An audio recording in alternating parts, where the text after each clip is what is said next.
하나님 주시는 말씀 보겠습니다. 역대하 20장 1절 한 절만 보겠습니다. 역대하 20장 1절 말씀입니다. 우리 한 음성으로 함께 읽겠습니다. 시작. 그 후에 모압 자손과 암몬 자손들이 마온 사람들과 함께 와서 여호사밧을 치고자 한지라. 아멘. 역대하 20장 말씀은 우리가 잘 아는 여호사밧 왕의 이야기가 기록이 되어 있습니다. 여호사밧 왕이 세 나라 연합군의 공격을 받았고요. 공격을 처음 받았을 때는 이제 나라가 전체 곧 망할 것 같았지만 여호와 하나님의 도우심으로 전무후무한 그러한 승리를 거두었습니다. 여호사밧 왕이 만났던 이 전쟁과 승리의 스토리가 오늘 삶의 전쟁을 치러야 되는 저와 여러분들에게 주시는 메시지가 있을 것 같습니다. 요즘 비즈니스 하시는 우리 성도님들로부터 위기라는 이야기를 많이 듣고 기도의 제목을 받고 있습니다. 사실 여러분, 우리는 매일 온갖 종류의 전쟁을 치르고 있지 않습니까? 여러분의 삶의 각양각색의 처소에서 각양각색의 전쟁을 저희가 날마다 치르고 있습니다. 성경이 여호사밧 왕의 이야기를 남긴 것은 이런 삶의 전쟁을 치러내야 되는 저희들을 향해서 하나님께서 주고 싶은 메시지가 있기 때문이다, 이렇게 생각을 하고 말씀을 묵상을 하였습니다. 오늘 저희가 역대하 20장을 읽었는데 바로 앞에 있는 역대하 18장에 보면 어떤 내용이 나와 있냐 하면, 지금 이 여호사밧 왕은 남쪽 유다의 왕인데요, 이때 북쪽 이스라엘의 왕이 누구였냐 하면 아합이었습니다. 아합 아시죠? 하나님 앞에서 아주 패역한 삶을 살았던 왕입니다. 그 아합 왕이 여호사밧 왕에게 자기의 전쟁을 도와달라고 요청을 했습니다. 하나님은 여호사밧 왕에게 절대 아합과 엮이지 말라고 명령을 하셨습니다. 근데 아합 왕이 듣지를 않고, 여호사밧 왕이 듣지를 않고 아합 왕을 도우러 갔다가 전쟁에서 완전히 대패를 하고요, 겨우 목숨만 건져서 예루살렘으로 돌아왔습니다. 그리고 역대하 19장을 보면 하나님의 선지자로부터 아주 심한 책망을 듣습니다. 그리고 이어지는 오늘 본문 20장 1절에 그 후에 세 나라 연합군이 쳐들어왔답니다. 그럼 그 후에 무슨 일이 있은 후입니까? 아합 왕을 돕다가 전쟁에서 거의 망한 후에 이런 말이죠. 자, 전쟁에서 패한 후에 기진맥진 여력이 없는데 한 나라도 상대하기 어려운 강대국 세 나라가 연합해서 공격을 하는 일이 생기게 된 것입니다. 자, 우리가 이런 걸 보고 뭐라 그러죠? 설상가상, 엎친 데 덮친 격, 이렇게 우리가 말하지 않습니까? 자, 그래서 여호사밧이 처음에 세 나라 연합군이 공격에 왔다는 이야기를 들었을 때 여호사밧은 아주 심한 두려움에 휩싸였습니다. 자, 이런 상황에서 두렵지 않을 사람은 없겠죠. 자, 두려움은 인간의 자연스러운 반응입니다. 절대 잘못된 것이 아닙니다. 근데 문제는 이 두려움을 어떻게 다룰 것이냐가 중요한 것이죠. 자, 이 여호사밧은 이 두려움을 가지고 어떻게 했는가? 역대하 20장 3절에 보니까 여호사밧이 두려워하여, 그 다음이 어떻게 되죠? 여호와께로 낫을 향하여 간구하고. 자, 여호사밧은 두려움이 자기를 삼키도록 내버려 두지 않았습니다. 여호사밧은 두려웠기 때문에 이 두려움을 가지고 하나님 앞에 나아갔습니다. 자, 여기에서 우리가 배워야 할 삶의 전쟁에서 승리하기 위한 첫 번째 원리를 발견할 수 있습니다. 두려움과 문제를 주님께 맡기는 것입니다. 두려움과 문제를 주님께 맡기는 것입니다. 자, 예수님은 제자들에게 뭐라고 말씀하셨죠? 수고하고 무거운 짐진 자들아, 다 내게로 오라. 내가 너희를 쉬게 하리라. 여러분, 우리 사람은 어떻습니까? 수고하고 무거운 짐진 자들은 네가 알아서 하세요. 왜 그 짐을 갖고 나한테 오십니까? 당신 집은 당신이 알아서 하세요. 문제 없고 편안하고, 자, 그런 사람만 저에게 오세요. 같이 놀아요. 여러분, 이게 사람의 마음입니다.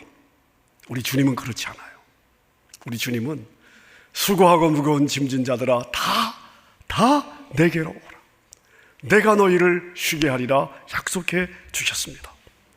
히브리서 4장 16절에 보니까 그러므로 우리는 긍휼하심을 받고 때를 따라 돕는 은혜를 얻기 위하여 은혜의 보좌 앞에 담대히 나아갈 것이니라. 은혜가 무엇입니까? 자격 없는 자에게 거저 무조건적으로 주는 호의, 선물, 이게 은혜예요.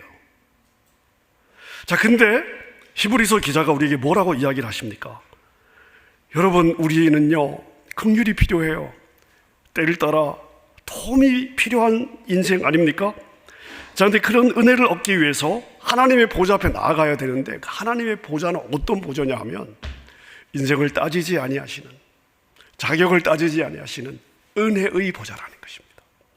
하나님의 보좌가 은혜의 보좌라는 것을 믿고 담대히, 두려워하지 말고 주저하지 말고 담대히 나아갈지니라, 이 권면하고 있는 것입니다. 우리 교회 개인 성숙의 첫 번째 포인트가 무엇입니까? 저는 여러분들이 다 이런 성도가 되기를 원하는 5가지를 늘 여러분에게 강조하고 있습니다. 첫 번째가 무엇입니까? 어떤 환경, 어떤 상황에서도 하나님을 먼저 바라보는 것이 습관이 되게 하자. 하나님을 먼저 바라보는 것이 습관, 그냥 자동적으로 돼야 돼요. 습관이 되게 하자. 이게 저희 교회 성도들 첫 번째 목표입니다. 여러분, 다 똑같은 포인트 아닙니까? 문제가 생기면 그 문제를 가지고 어떻게 하자는 거예요? 주님께 나아가자는 것입니다. 하나님 앞에 서자는 거예요. 모든 역전의 시작과 승리의 출발은 바로 여기에 있습니다. 자, 뿐만 아니라 다시 한번 3절을 보겠습니다. 자, 여호사밧이 이 두려움을 가지고 여호와께로 낯을 향하여 간구하고, 그 다음에 어떻게 하고 있어요? 온 유다 백성에게 금식을 선포했습니다. 자, 그러니까 여호사밧은 자신이 기도를 했어요. 하나님 앞에 나갔습니다. 두려움을 가지고, 문제를 가지고 하나님 앞에 나갔습니다. 그걸로 끝난 것이 아니고 전체 백성들에게 기도를 요청한 거예요. 우리 금식하고 같이 하나님께 기도하자. 제가 목회를 하다 보면요, 문제를 만나면 자신이 풀어보려고 기를 쓰다가 결국 시간 낭비, 돈 낭비, 에너지 낭비, 인생 낭비, 그리고 다 망하게 돼서 하나님 앞에 엎드리는 분들이 너무 많아요. 자, 근데 문제를 만나면 본인이 하나님 앞에 엎드릴 뿐만 아니라 즉시 우리 사역자들에게 기도를 부탁하고 주변 중보자들에게 기도 부탁을 하는 성도님들이 있습니다. 제가 볼 때요, 정말 얄미울 정도로 지혜로우신 분입니다. 여러분, 목사한테요, 밥 사주려고 하지 마시고 기도 부탁을 하는 거예요. 여러분의 기도의 짐을 지게 하는 것입니다.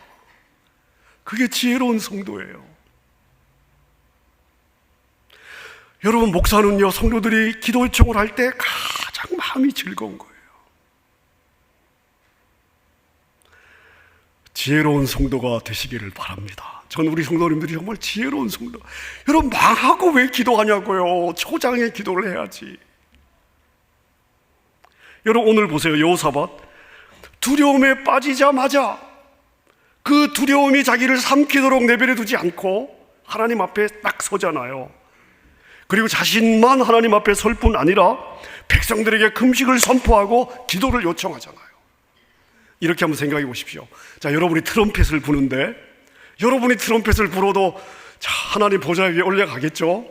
자, 근데 이 트럼펫을 강력하게 연주하는 또 다른 사람에게 함께 요청을 해서 트럼펫을 같이 분다고 한번 생각해 보십시오. 더 강력한 소리가 올라가지 않겠습니까? 자, 그런데 한 명이 아니에요. 2명이 아니에요. 3명이 아니에요. 함께 우리가 트럼펫을 분다면 하나님의 보좌를 흔들 수 있지 않겠습니까? 아멘입니까? 여러분, 이게 지혜로운 성도예요. 이걸 해야 되는 거예요. 주변에 자신을 위해 기도해주는 중보자들을 많이 가진 성도가 지혜로운 성도입니다. 지혜로운 신앙생활을 하는 성도예요. 자, 그리고 역대하 20장 6절부터 12절까지는요, 여호사밧이 올려드린 기도의 내용이 있습니다. 제가 다 읽지는 않겠습니다. 자, 성경이 누군가의 기도 내용을 기록하고 있다는 것은요, 역사 앞에서 역사를 살아가는 하나님의 백성들에게 너희도 이럴 때 이런 내용으로 기도하면 돼, 이런 메시지를 가지고 있는 거예요. 자, 그런데 이 문제 앞에서 여호사밧은 어떤 기도를 올리고 있습니까? 이렇게 요약할 수가 있습니다. 하나님은 우주 만물을 다스리시는 통치자이십니다. 권세와 능력은 주님께 속하였기 때문에 주님을 맞설 인생은 없습니다. 주님은 주님께 부르짖으면 반드시 들으시고 응답해 주신다고 약속하셨습니다. 그리고 우리 조상들이 이 약속을 믿고 주님께 부르짖을 때마다 주님은 어김없이 항상 도와주셨습니다. 주님, 지금 우리가 적군의 공격을 받았는데 우리 힘으로는 상대할 능력이 없습니다. 여력이 없습니다. 우리 힘으로는 안 됩니다. 그러나 주님께는 능력이 있으니 주님, 우리를 도와주십시오. 여러분, 이게 바로 여호사밧이 주님께 올린 기도였습니다. 자, 여러분은 전쟁을 만나면 어떤 기도를 주님께 올려드리고 계십니까? 오늘 이 여호사밧의 기도가 여러분의 기도가 되시기를 바랍니다. 자, 오늘 여호사밧의 기도 속에 삶의 전쟁을 치르는 두 번째 원리가 들어 있습니다. 뭐냐면요, 나의 무능을 인정하는 것입니다. 나의 무능을 인정하는 거예요. 자, 여호사밧의 기도의 내용을 다시 한번 주목해 보십시오. 하나님, 주의 백성들이 적의 공격을 받았는데 우리는 그들을 대항할 능력이 없습니다. 내 힘으로 안 됩니다. 나는 무능합니다. 그러니 주님 개입하시고 도와주십시오. 자, 하나님은 자기 백성들을 도와주십니다. 아멘입니까? 그러나 도움을 요청하지 않는 백성은요, 하나님이 일하지 않으십니다. 왜요? 자기 힘으로 할 수 있다는 거니까. 자, 여러분 생각해 보십시오. 저 사람이 이 어려움을 당했어요. 내가 도와줄 여력도 되고 도와줄 힘도 있고 마음도 있어요. 근데 요청을 안 하면 도와줘요, 안 줘요? 내버려 두는 거죠, 뭐. 그렇지 않습니까? 여러분, 하나님도 마찬가지예요. 사람 앞에 솔직한 것은 흠이 될 수 있습니다. 하지만 우리 하늘 아버지 앞에 솔직한 것은 여러분 절대 흠이 되지 않습니다. 내가 하나님 앞에 내가 무능하다고 고백하는 것은 하나님이 일하시도록 고속도로를 깔아드리는 거예요. 자, 여러분의 날마다의 전쟁은 어떠십니까? 내가 할 수 있는 것보다 할 수 없는 것들이 훨씬 많지 않습니까? 그래서 하나님의 초능력이 우리의 삶에 필요하지 않으십니까? 하나님께서 스가랴 선지자를 통해서 이스라엘 백성들에게 이런 말씀을 하십니다. 스가랴 4장 6절에 보니까요, 만군의 여호와께서 말씀하시되 이는 힘으로 되지 아니하며 능력으로 되지 아니하나 오직 나의 영으로는 되느니라. 여러분, 사람의 힘으로 안 되는 일이 많아요. 사람의 능력으로 안 되는 일도 많습니다. 하나님의 영이 임하시면 되는 것입니다. 우리가 겸손하게 나의 무능을 주께 고백할 때 아버지의 영이 자녀들의 삶에 임하는 줄로 믿습니다. 자, 여호사밧은 이런 기도를 주께 올려드렸고요, 기도를 들으신 하나님은 움직이기 시작하셨습니다. 자, 그리고 이제 하나님께서 선지자를 통해서 이스라엘 백성들에게 메시지를 주시는데요, 어떤 메시지를 주시느냐? 15절입니다. 제가 읽어보겠습니다. 온 유다와 예루살렘 주민과 여호사밧 왕이여 들을지어다.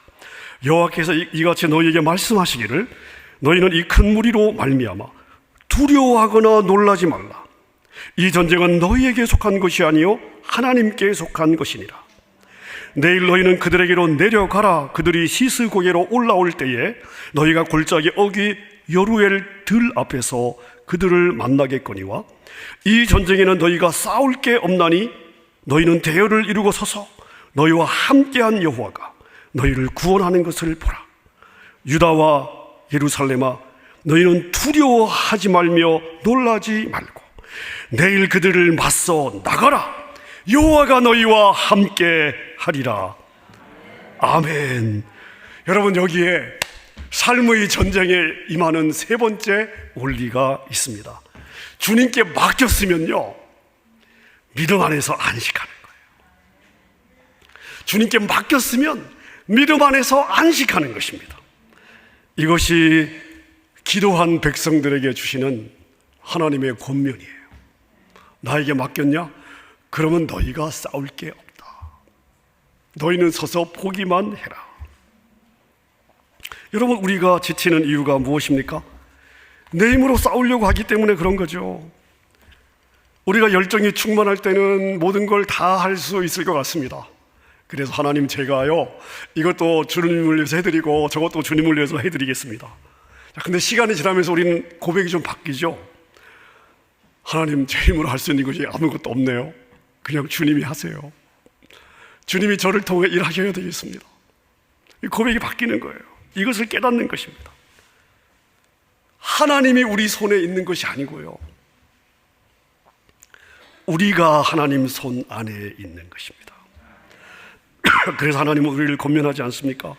네가 일하려고 하지 말고 나에게 맡겨라. 그래야 네가 안식하게 될 것이다. 나에게 맡겼으면 이제 그것은 너의 일이 아니라 나의 일이다. 이제 내가 싸운다. 너는 서서 보기만 해라. 여러분, 이 메시지예요. 골로새서 2장 6절에 보면 바울 사도가 골로새 성도들을 향해서 이렇게 권면합니다. 그러므로 너희가 그리스도 예수를 주로 받았으니 그 안에서 행하라. 짧은 구절인데요, 여러분, 이 구절 안에 참 중요한 진리가 들어 있습니다. 그리스도 예수를 주로 받았다. 이게 무슨 의미입니까? 예수 그리스도를 나의 주인으로 영접하는 과정에서 여러분이 한 일이 무엇입니까? 예수 그리스도를 주로 받는 과정에서 여러분들이 무엇을 하셨습니까? 여러분들이 여러분의 죄의 문제를 해결하셨어요? 아닙니다. 우리는 한 게 없어요.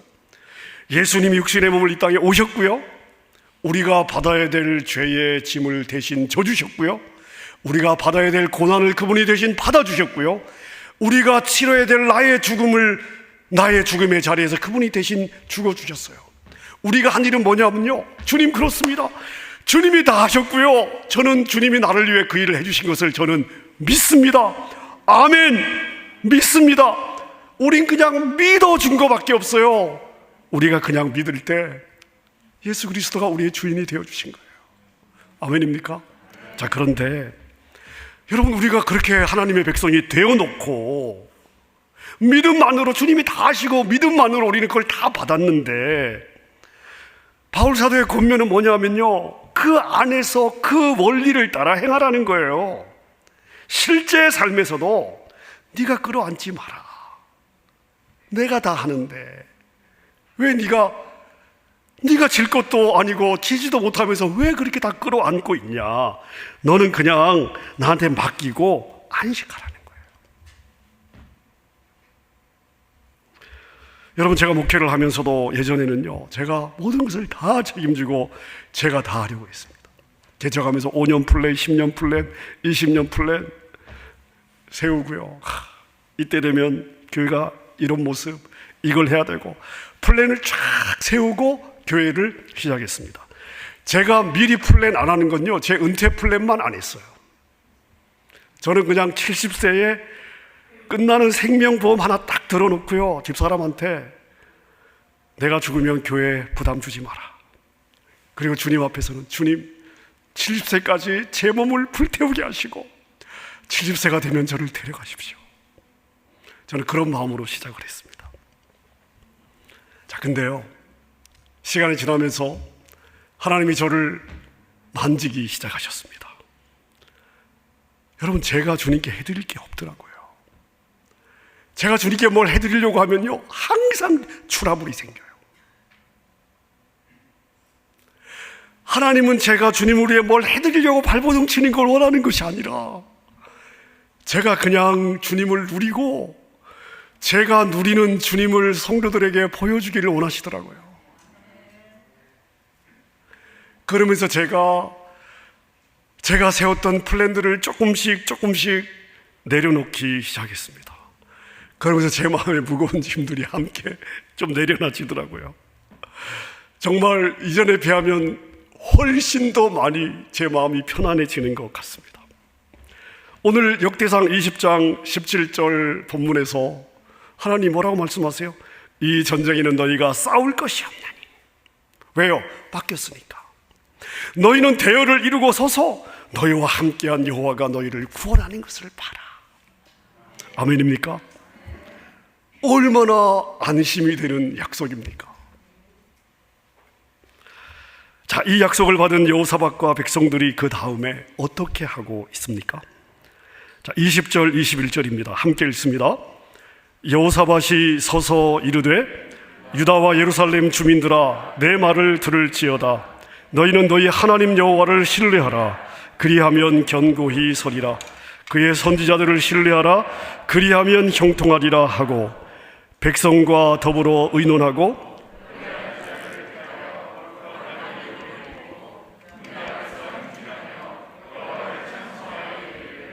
여호와께 감사하세 그의 인자하심이 영원하도다 하게 하였더니. 자, 지금요, 이게 여러분들이 구절의 상황을 잘 보셔야 돼요. 지금 여호사밧이 뭘 하고 있냐면요, 지금 전쟁을 하러 나가는 군대 앞에 누구를 세운 거예요? 찬양대를 먼저 세운 것입니다. 찬양대. 여러분, 전쟁을 하러 나가면서 군악대를 먼저 세우는 미친 사령관이 어디 있습니까? 군악대는 언제 등장하는 거예요? 전쟁에서 승리했을 때 빵빠레를 올려주는 거예요. 개성가. 아니, 근데 아직 전쟁이 시작도 안 했는데 찬양대를 앞세운다, 군악대를 앞세운다. 이건요, 정상적인 사령관이라면 도저히 할 수 없는 일입니다. 어떻게 보면 이거는 사령관의 허풍일 수도 있고요, 그리고 만용이 될 수도 있습니다. 자, 근데 이렇게 한번 생각해 보십시오. 여러분의 하나님이 한 번이라도 전쟁에서 패한 적이 있으십니까? 여러분의 하나님이 한 번이라도 전쟁에서 패한 적이 있으십니까? 아마 없으실 겁니다. 없습니다. 하나님은 전쟁에서 패한 적이 한 번도 없습니다. 상대방이 아무리 강해 보여도 하나님이 승리하셨어요. 전쟁 가운데 너무 치열해서 도대체 누가 이길지 이 그림이 그려지지 않은 적이 있었을 수 있지만 끝에는 항상 언제나 하나님이 승리하셨습니다. 여러분, 끝에는 하나님이 승리하는 거예요. 자, 그럼 이렇게 승리가 확실하다면 미리 감사하고 그분을 찬양하는 것이 빠른 일일까요? 그게 허풍일까요? 그게 만용이 될 수 있습니까? 여러분, 이것이 바로 삶의 전쟁에서 승리하기 위해서 우리에게 주시는 삶의 네 번째 영적 원리예요.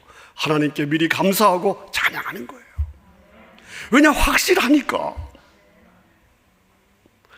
감사에는 능력이 있습니다. 찬양에는 능력이 있습니다. 믿음으로 승리를 확신하고, 그리고 감사와 찬양으로 하나님께 나아갈 때에 어떤 일이 일어났는가? 그 다음 보십시다. 22절과 23절 같이 읽습니다. 시작. 그 노래와 찬송이 시작될 때에 여호와께서 복병을 두어 유다를 치러 온 암몬 자손과 모압 자손과 세일산 주민을 치게 하심으로 그들이 패하였으니 곧 암몬과 모압 자손이 일어나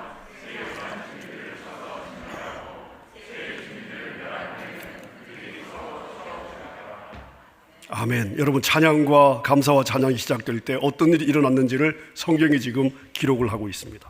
하나님의 군대가요, 하나님의 백성들은 그냥 승리를 확신하고 승리할 거니까 미리 감사했어요.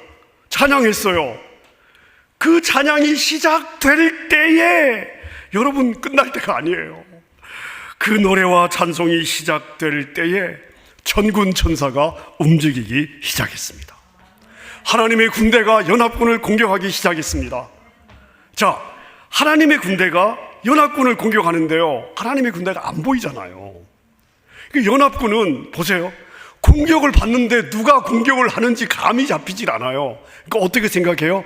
아, 연합군인 저쪽이 지금 배신하고 우리를 공격하나 보다. 그리고 자기들끼리 치고받고 싸우다가 그냥 자기들끼리 망해버린 거예요. 전쟁이 끝나버린 것입니다. 여러분, 전쟁이 그렇게 끝이 났어요. 우리가 무엇을 봐야 돼요? 찬양이 시작될 때에 하나님의 군대가 움직였습니다. 감사와 찬양은 승리를 주실 하나님에 대한 확신의 고백입니다. 우리의 감사와 찬양은 하나님을 움직이게 하는 힘이 있습니다. 우리의 감사와 찬양은요, 하나님을 빨리 움직이게 하는 것입니다. 말씀을 정리하겠습니다. 여호사밧이 처음에 맞닥뜨린 상황은 엄청난 상황이었어요. 자기 힘으로 행들이 안 되는 상황이었습니다. 여호사밧은 이 상황을 맞닥뜨렸을 때 너무나 두려웠습니다. 자, 근데 중요한 거요, 여호사밧은 이 두려움에 넘어지지 않았습니다. 여러분, 두려움에 삼켜지면 길이 보이지 않아요. 하나님이 길을, 시온의 대로를 열어주셔도 두려움에 빠진 사람에게는 이 길이 보이지 않습니다. 두려움이 여러분을 삼키지 않도록 해야 돼요. 여호사밧이 지혜로웠던 것은 무엇이냐? 어떤 환경, 어떤 상황에서도 하나님을 바라보는 것이 습관이 되어 있었어요. 자신의 문제, 자신의 두려움을 주님 앞에 가지고 나갔습니다. 기도의 동력자들에게 중보를 요청했습니다. 모세 옆에 아론과 훌이 있었듯이 하늘을 향한 자신의 두 팔을 함께 움켜쥐고 주의 보좌 앞에 설 수 있는 기도의 중보자들을 함께 세운 거예요. 지혜로운 사람입니다. 하나님을 움직일 줄 아는 사람이에요. 그리고 여호사밧은 자신의 무능을 주님 앞에 정직하게 고백하고 하나님의 도움을 요청했습니다. 그리고 하나님은 응답하시고, 그 응답을 받은 여호사밧은 승리를 주실 그 하나님을 확신하고 찬양과 감사를 올려드렸습니다. 그리고 하나님이 승리를 주셨습니다. 자, 여러분, 이 스토리의 마지막이 어떠했는지 한번 보십시다. 27절, 28절입니다. 함께 읽습니다. 시작. 유다와 예루살렘 모든 사람이 다시 여호사밧을 선두로 하여 즐겁게 예루살렘으로 돌아왔으니 이는 여호와께서 그들이 그 적군을 이김으로써 즐거워하게 하셨습니다. 그들이 비파와 수금과 나팔을 합주하고 예루살렘에 이르러 여호와의 전에 나아가니라. 아멘. 아멘. 사방에서 어렵다는 이야기를 듣고 있습니다. 경제도 점점 어려워지는 것 같고요, 아마 더 어려워질 것 같습니다. 우리가 넘어야 될 산들과 싸워야 될 수많은 적들이 사방에 널려 있습니다.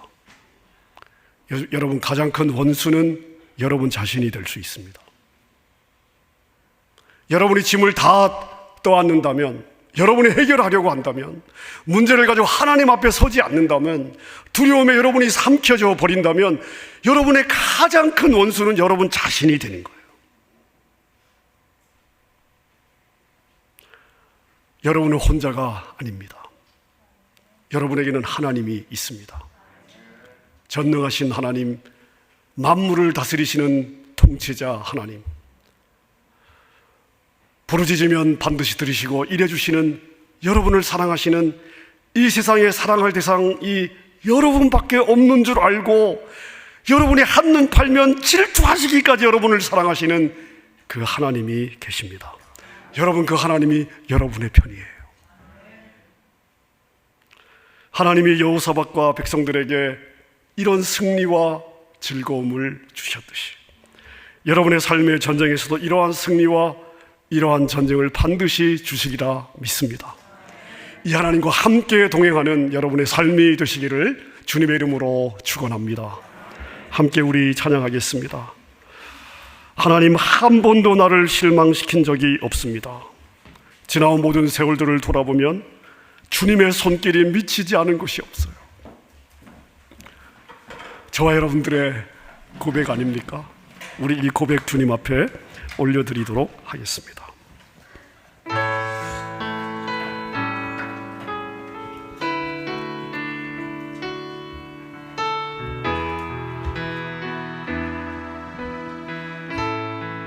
하나님 한 번도 나를 실망시킨 적 없으시고 언제나 공평과 은혜로 나를 지키셨네. 다시 한번, 하나님 한 번도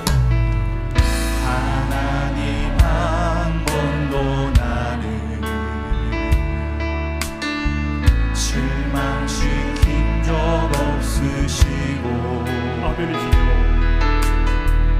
언제나 공평과 은혜로 나를 지키셨네. 다시 한번, 하나님 한 번도 나를 하나님 한 번도 나를 실망시킨 적 없으시고 언제나 공평과 은혜로 나를 지키셨네. 오 신실하신 신실하신 주, 오 신실하신 주, 내 너를 떠나지도 않으리라. 내 너를 버리지도 않으리라. 약속하셨던 주님, 그 약속을 지키사 이후로도 영원토록 나를 지키시리라 확신하네. 지나온 모든 세월들 돌아보아도 그 어느 것 하나 주의 손길 안 미친 것 전혀 없는 지나온 모든 세월들 지나온 모든 세월들 돌아보아도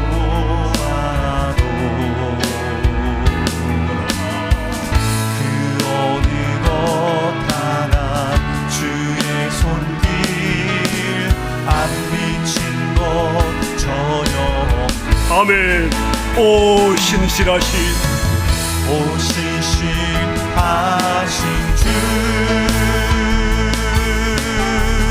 오 신실하신 주, 내 너를 떠나지도 않으리라. 내 너를 버리지도 않으리라. 약속하셨던 주님, 그 약속을 지키사 이후로도 영원토록 나를 지키시리라 확신하네. 한번 고백하십시다. 지나온 모든 세월들 돌아보아도 그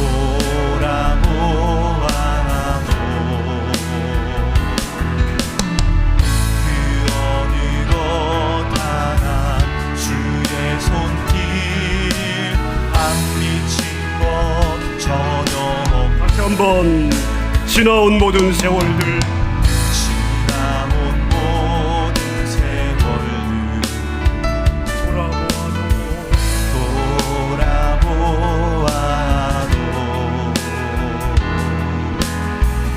그 어느 것 하나 주의 손길 안 미친 것 전혀 없네.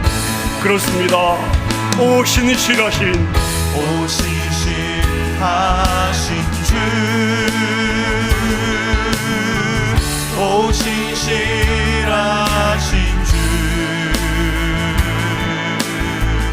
내 너를 떠나지도 않으리라.